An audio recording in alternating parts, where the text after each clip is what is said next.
developing story at this hour. This unfolding scene on board a cruise ship. Passengers and crew trapped on the ship in the Atlantic. The race to contain a suspected deadly virus outbreak now. 3 dead, 17 Americans among those stuck on board. And tonight we learned a British doctor who was treating passengers is now sick himself. Here's Victor Akendo tonight with new reporting. After 3 deaths on board this luxury cruise ship, tonight teams are racing to contain a suspected outbreak of a rare strain of hantavirus that health officials say may spread person to person.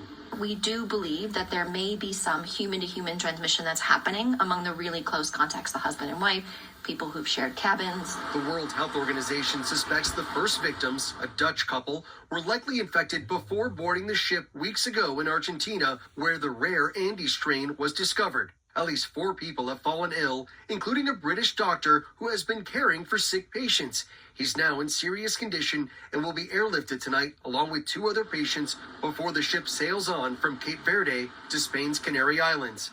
17 Americans among those stranded on that ship. Hantavirus is usually spread through...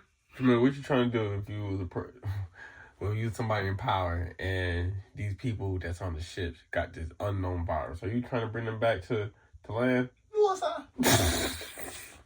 Them little pond sea. Get treated upon the sea. You outside, them little pond sea. No, man, I can't. The best to get fishing rods for eat fish. Well, that's what's going. We hear you, we know that you are scared, and we're trying to make sure that the ship has as much information as they can. Yesterday, American passenger Jake Rosemarin opened up about the fear and uncertainty on that ship. All we want right now is to feel safe, to have clarity, and to get home. Tonight, we checked in with Jake, who says everyone on board remains in good spirits and are hopeful, saying there are safety measures in place, masking.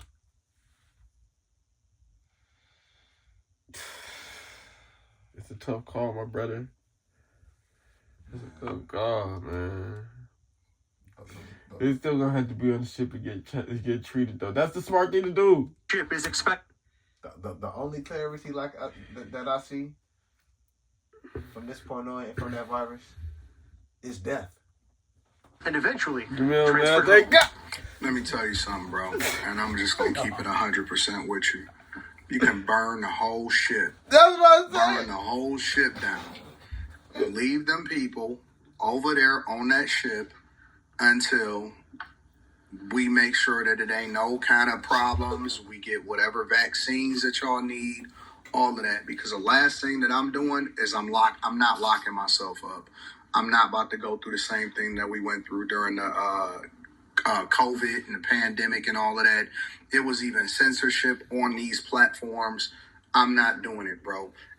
I'm not the type of person that's willing to make sure that we allow for these people to come out here and then 1 million people pass away. Fact. Because we wanted to make sure that, 100 people was able to get off the ship too early and we wasn't able to track this thing down. We learned too much last time. And so for us to not be able to make the adjustment, and it's not like it's Titanic. Nah, say. It ain't the Titanic. It ain't sinking under the sea. This man said burn the ship. That is diabolical. Okay? Look, we saying quarantine. We saying like... We saying quarantine. This dude Anton saying burn the ship. Oh, my Lord. Man. Well, imagine if that was one of your cousins on the ship. That's what I'm saying. You just gonna burn the people? You just gonna burn the people, boy? Like, are you stupid? Are you dumb? Jeez. Ensure that the safety of the people comes before, and when I say the safety of the people, I'm talking about us, comes before whatever they think they supposed to do and whatever. And I know that my man, I seen a video of this, and I've been meaning to cover this a long time ago, but I seen a video of this a while ago with this guy, and he was, pleading, oh man, we just want to get home.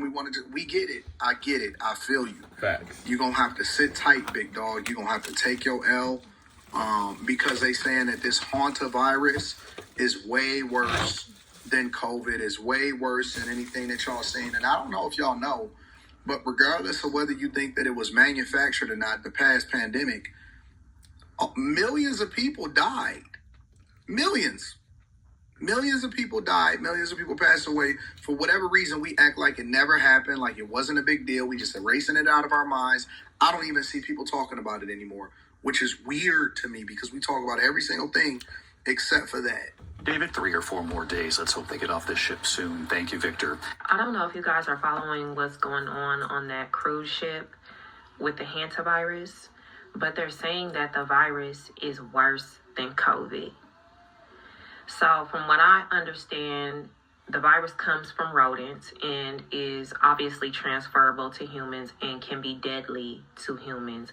I think so far a few people have already perished on the ship from the virus. Now, I just read an article and people already died from the ship, on the ship, man. What were they doing on that ship?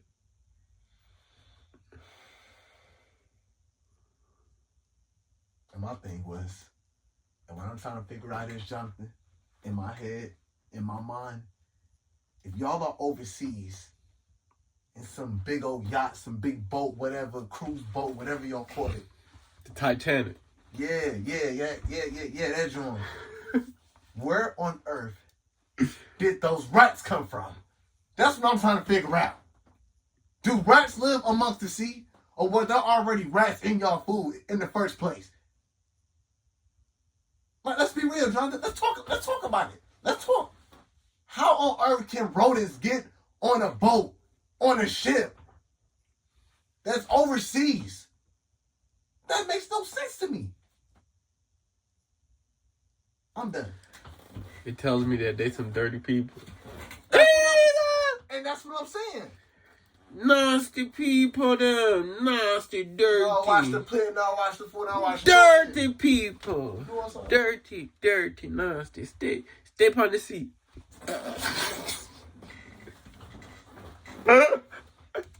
this to be fact. I'm just telling y'all what I read.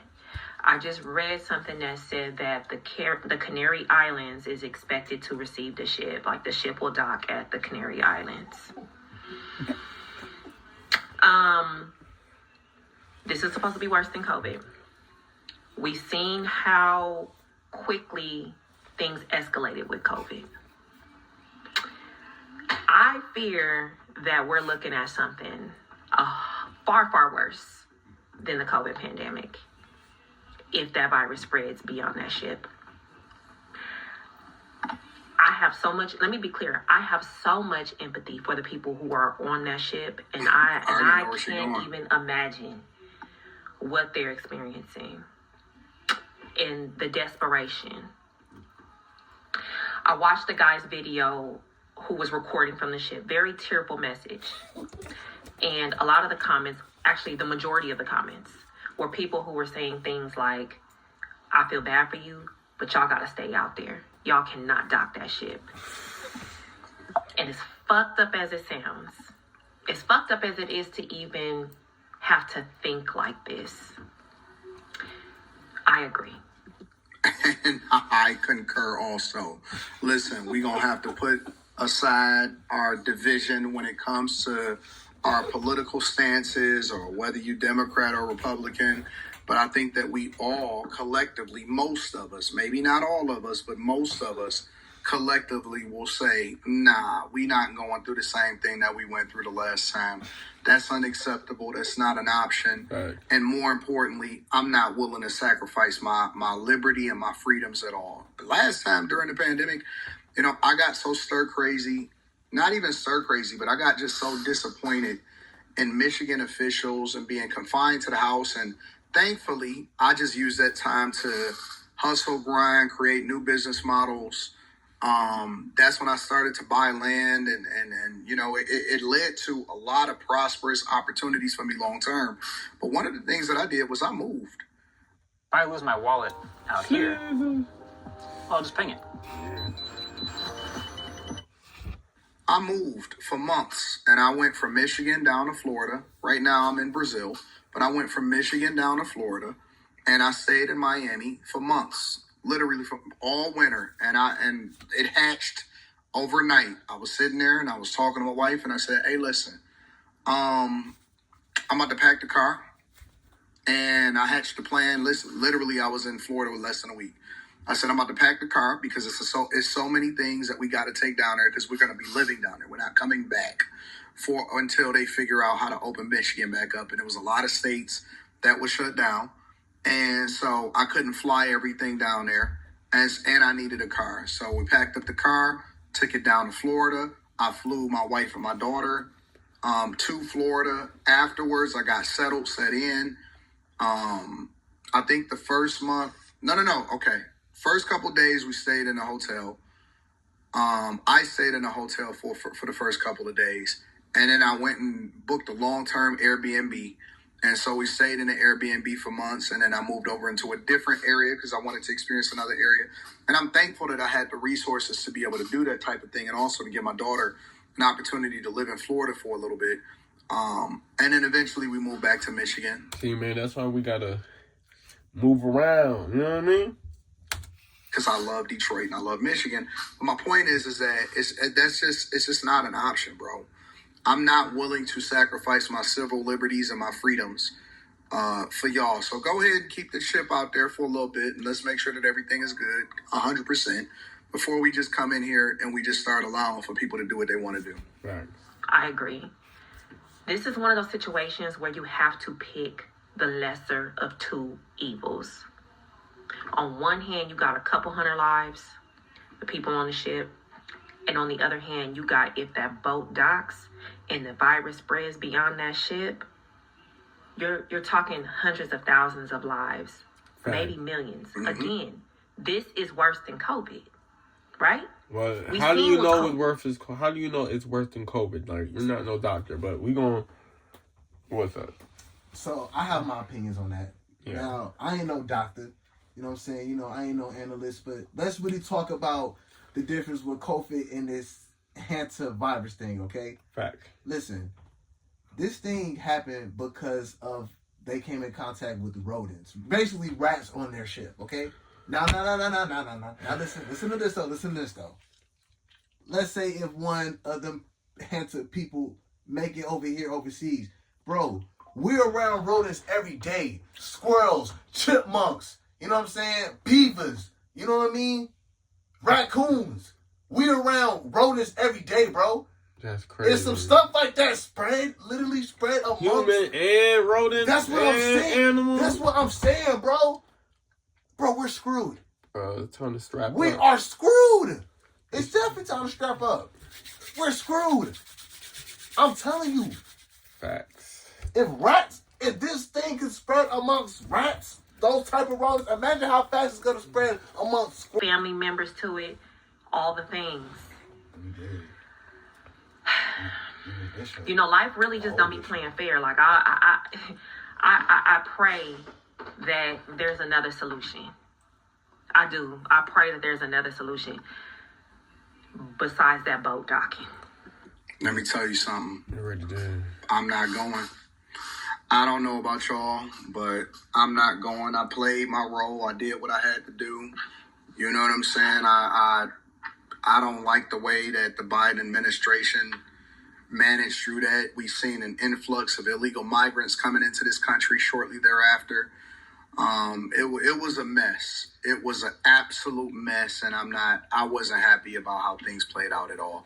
Let me know what y'all think inside of the comments. Make sure y'all tap into the Patreon link is in the description. T. Hanley, 40% off your first order, 20% off for life. I love you. I appreciate you. I'll holler at you guys later. Let me know what y'all think about this.